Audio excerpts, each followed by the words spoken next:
সুপ্রিয় দর্শক, আপনাদের সাথে আছি আমি জ্যোতিষী প্রকাশ অধিকারী। আজ আপনাদের জন্য যে অনুষ্ঠানটি তৈরি করবার প্রয়াস করেছি তার শিরোনাম কর্মে সফল হতে চন্দ্রের ভূমিকা। আপনার হাতে মিলিয়ে দেখুন। সুপ্রিয় দর্শক, অনুষ্ঠানটি না টেনে পুরোপুরি জানতে পুরো ভিডিওটি দেখুন এবং পরিপূর্ণ ধারণা অর্জন করুন। সেই সাথে যারা আমার চ্যানেলটিতে নতুন, এখনও সাবস্ক্রাইব করেননি, তারা অনুগ্রহপূর্বক আমার চ্যানেলটি সাবস্ক্রাইব করুন এবং পাশে রাখার বেলটি প্রেস করে অল সিলেক্ট করে পরের ভিডিওর নোটিফিকেশন পেতে আমার সাথেই থাকুন। আর যারা ফেসবুক প্রোফাইল থেকে ভিডিওটি দেখছেন তাদেরকে অসংখ্য অসংখ্য অসংখ্য ধন্যবাদ। প্রোফাইলটিতে একটি ফলো দিয়ে আমাকে উৎসাহিত করুন জ্যোতিষশাস্ত্রের নিগূঢ়তম রহস্যগুলো, গোপনতম বিষয়গুলো আপনাদের সামনে উন্মোচিত করবার জন্য বা তুলে ধরবার জন্য। সুপ্রিয় দর্শক, কথা দীর্ঘায়িত না করে চলুন আমরা ফিরে যাই আমাদের মূল আলোচনায়। আমাদের আজকের আলোচনার শিরোনাম কর্মের সফল হতে চন্দ্রের ভূমিকা। সুপ্রিয় দর্শক, হাতের এই রেখাটিকে বলে আয়ু রেখা বা লাইফ লাইন, এই রেখাটিকে বলে শিরোরেখা, মস্তিষ্ক রেখা বা ব্রেন লাইন, এই রেখাটিকে বলে হৃদয় রেখা বা হার্ট লাইন, এই রেখাটিকে বলে ভাগ্যরেখা বা ফেট লাইন। তো আমাদের আজকের আলোচনা চন্দ্রকে নিয়ে। চন্দ্র, হাতের এই অংশটুকু চন্দ্রের ক্ষেত্র। তো এই চন্দ্র কিভাবে আমাদের কর্মের সফলতা আনে সেই বিষয়ে আমাদের আজকের আলোচ্য বিষয়। তো আলোচনার প্রারম্ভে আমরা একটু জেনে নেব চন্দ্রের ভূমিকা নিয়ে। দেখুন, চন্দ্র হচ্ছে আমাদের মনের কারক গ্রহ, আমাদের মনকে নিয়ন্ত্রণ করে। যাদের চন্দ্র শুভ রয়েছে তাদের মানসিক দৃঢ়বল অত্যন্ত প্রবল হয়। তারা কল্পনা এবং বাস্তবতার মধ্যে সামঞ্জস্য করতে সফল হয়। চন্দ্র আমাদের কল্পনার কারক গ্রহ, আমাদের মনের কারক গ্রহ চন্দ্র। দেখুন, চন্দ্র যাদের শুভ রয়েছে তাদের চাঁদনি রাত বা জ্যোৎস্না চাঁদের আলো তাদের আত্মহারা করে দেয়। চাঁদের আলোয় যেন তারা নিজেকে আর ধরে রাখতে পারে না, এমন একটি অবস্থান কিন্তু শুভ চন্দ্রের দৃষ্টিধারী জাতকদের মধ্যে থাকে। এবং যাদের চন্দ্র শুভ থাকে তাদের জল এতটা প্রিয় লাগে যে জলের কাছে গেলে, সমুদ্র বা বিশাল জলরাশির কাছে গেলে তাদের হৃদয় প্রফুল্ল হয়ে ওঠে, আত্মহারা হয়ে যায়। তারা জলের কাছাকাছি, জল তাদেরকে এতটা আকর্ষণ করে, অধিক জল, যে তারা নিজেদের সংযত করতে পারে না জলের কাছে গিয়ে, সমুদ্র বা বিশাল জলরাশির কাছে গিয়ে। নৌভ্রমণ ইত্যাদি এদের খুব, সমুদ্র দর্শন, সমুদ্র ভ্রমণ, সমুদ্র স্নান, এগুলো তাদের খুবই ভালো লাগে। তো চন্দ্র, দেখবেন চন্দ্র হচ্ছে যতগুলো গ্রহ রয়েছে এর মধ্যে সবচেয়ে বা যতগুলো দেবতা রয়েছে আমাদের শাস্ত্রে, সমস্ত দেবতাদের মধ্যে সবচেয়ে সুদর্শন চন্দ্র। তাই তো চন্দ্রের জাতকদের দিকে দৃষ্টি পড়লে বা দৃষ্টি নিবদ্ধিত হলে সেই দৃষ্টি যেন ফেরানো যায় না। দেখবেন যে অনেকগুলো ছেলে মেয়ে খেলা করছে বা অনেকগুলো ছেলে মেয়ে রাস্তা দিয়ে হেঁটে যাচ্ছে, এর মধ্যে থেকে একটা ছেলে মেয়ের দিকে যেন দৃষ্টি আটকে যায়, চোখ আটকে যায়, চোখ ফেরানো যায় না। অর্থাৎ এই জাতকটার বা এই জাতিকাটার রূপ লাবণ্য এতটা জৌলুসপূর্ণ বা এতটা সৌন্দর্যপূর্ণ যেন মনে হয় সৃষ্টিকর্তা ওদেরকে একেবারে নিজে হাতে গড়েছে, মনের মাধুরী মিশিয়ে গড়েছে, এমন মনে হয়। এটি চন্দ্রের কারণে হয়, চন্দ্রের জাতকদের এমনটিই হয়। তো কথা আমরা বেশি দীর্ঘায়িত করব না, ভিডিও দীর্ঘ হলে আপনারা বোর ফিল করেন, যাই হোক বোরিং হন, যাই হোক আমরা সীমিত করব।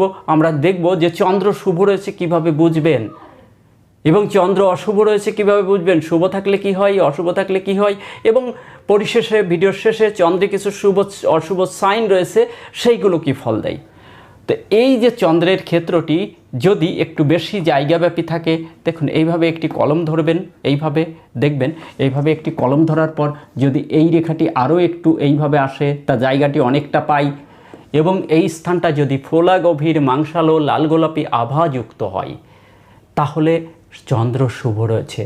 চন্দ্র শুভ থাকলে মানসিক দৃঢ়তা অত্যন্ত ভালো হয়, এদের মনোবল অত্যন্ত ভালো হয়। চন্দ্র হচ্ছে সবচেয়ে পরিবর্তনশীল গ্রহ, আমাদের জ্যোতিষ বিচারের সবচেয়ে পরিবর্তনশীল গ্রহ। কারণ পূর্ণিমার পর থেকে 15 দিনের মধ্যে চন্দ্র ধীরে ধীরে ক্ষয় হতে হতে 15 দিনের মধ্যে বিলীন হয়, হয়ে অমাবস্যায় রূপান্তরিত হয়, অর্থাৎ তখন চন্দ্রের কোনো অস্তিত্ব থাকে না।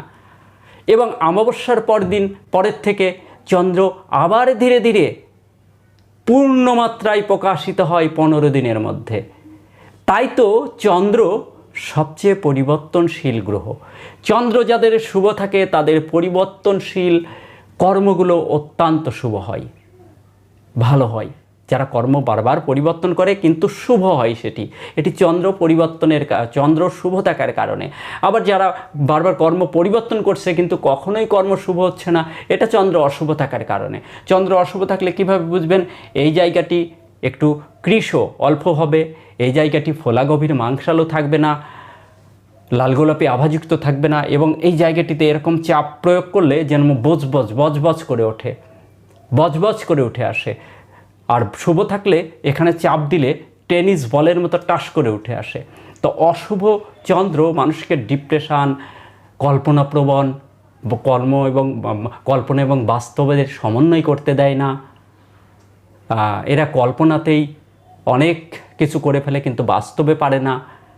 মানসিক ডিপ্রেশন, অশান্তি ইত্যাদিতে ছেয়ে যায়। এবার আমরা চন্দ্রে কিছু শুভ সাইন দেখব। চন্দ্রে এই ধরনের রেখা যদি থাকে, যেটি আমি এটি মুছে দেব, এটি মুছে দিয়ে দেখাবো।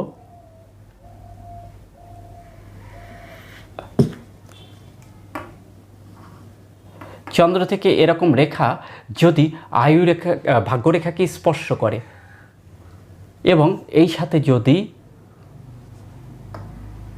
এখানে ফাঁক থাকে, আয়ুরেখা আর মস্তিষ্ক রেখার মাঝে ফাঁক থাকে, তাদের কিন্তু প্রেমে বিয়ে হবার যোগ সৃষ্টি হয়, প্রেমের মাধ্যমে তারা বিয়ে করতে পারে, এমন যোগ এটি। আবার চন্দ্রের এই রেখাটি কিন্তু বিদেশের সেটেলকে নির্দেশ করে। চন্দ্রের ক্ষেত্রে অনেকের এই ধরনের হরাইজেন্টাল অনেকগুলো ক্ষুদ্র ক্ষুদ্র রেখা থাকে, এগুলো বিদেশ ভ্রমণকে নির্দেশ করে। বিদেশে আবার অনেক সময় এই রেখা এইভাবে এসে এখান থেকে এসেও ভাগ্যরেখাকে টাচ করলে এটিও বিদেশের সেটেলকে নির্দেশ করে। চন্দ্রক্ষেত্রে আরও অনেকগুলো সাইন রয়েছে, আমরা একে একে দেখব। চন্দ্রক্ষেত্রে স্টার সাইন যদি থাকে তাহলে সেই জাতক অত্যন্ত কল্পনাপ্রবণ হয়। এরা কল্পনা এবং বাস্তবের সমন্বয় করে অতি উঁচু স্থানে আসীন হতে পারে এবং কর্মের সফলতার শীর্ষে উঠতে পারে যদি চন্দ্রক্ষেত্র শুভ হয়। আর যদি চন্দ্রক্ষেত্র অশুভ হয়, আমরা দেখেছি কিভাবে শুভ কীভাবে অশুভ হয়। যদি চন্দ্রক্ষেত্র অশুভ হয় তাহলে বিদেশে বাধা, বিদেশে বিপদ বিপত্তি এবং সারা জীবন কল্পনা করে যায়, কল্পনা এবং বাস্তবের সমন্বয় করতে ব্যর্থ হয়, মানসিক অশান্তি তাদের ছেয়ে ফেলে। চন্দ্রের চতুর্ভুজ। চন্দ্রের সমস্ত অশুভ রেখার প্রভাব থেকে, অশুভ প্রভাব থেকে, চন্দ্রের অশুভ প্রভাব থেকে জাতক পরিত্রাণ পায় এবং জাতক বিদেশ এবং বিদেশের বাধা থেকে মুক্তি পায়, সেই সঙ্গে অর্থনৈতিক সমৃদ্ধিশালীর হবার একটি যোগ সূচনা করে, পরিশেষে সুখী জীবনযাপন করে এবং সমৃদ্ধশালী জীবনযাপন করে।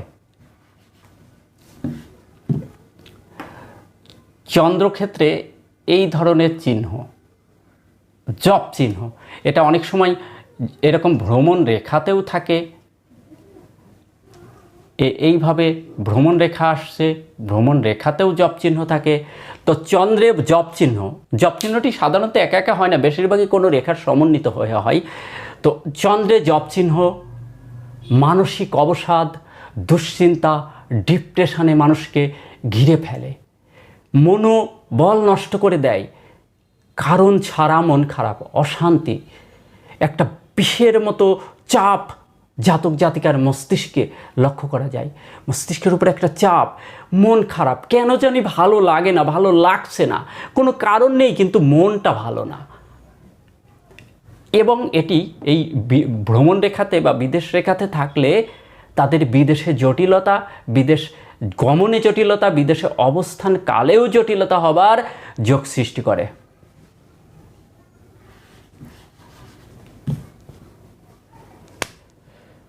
চন্দ্রক্ষেত্রে ত্রিকোণ, ট্রায়াঙ্গেল, জাতক শিল্প, সাহিত্য, লেখালেখি, ওকালতি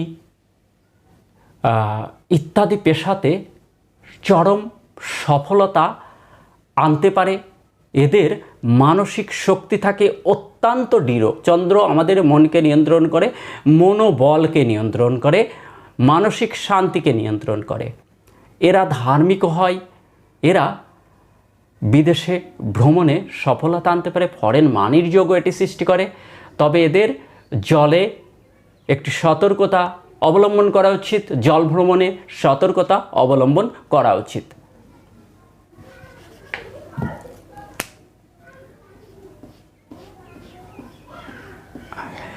চন্দ্রে স্টার সাইন জাতককে লেখক, সাহিত্যিক, কবি, ওকালতি পেশা, যদিও এটি বুধ নিয়ন্ত্রণ করে ওকালতি পেশাকে, তারপরে যেহেতু মনকে প্রভাবিত করে তাই চন্দ্রও কিছুটা এ পেশাকে নিয়ন্ত্রণ করে। ইত্যাদিতে এরা সফল হতে পারে। তবে যদি চন্দ্র শুভ থাকে তবে এরা কর্ম উন্নতি, অর্থনৈতিক উন্নতি এদের ব্যাহত হয়।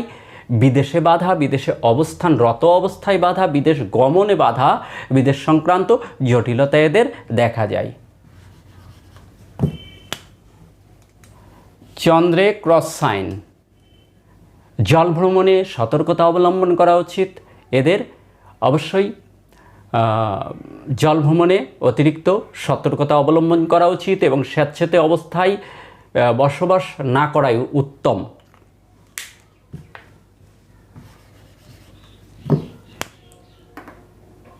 চন্দ্রে তিল চিহ্ন চরমতম মানসিক অশান্তি, অবসাদ, ক্লেশ, মানসিক দুঃখ, কষ্ট, যন্ত্রণায় জর্জরিত, পারিবারিক অশান্তি এবং হাসতে যেন এরা ভুলে যায়। এদের কারণ ছাড়া মন খারাপ, মন বিষাদগ্রস্ত হয়ে যায়। এটি চন্দ্রের এইটি অবশ্যই ভালো সাইন নয়। সুপ্রিয় দর্শক।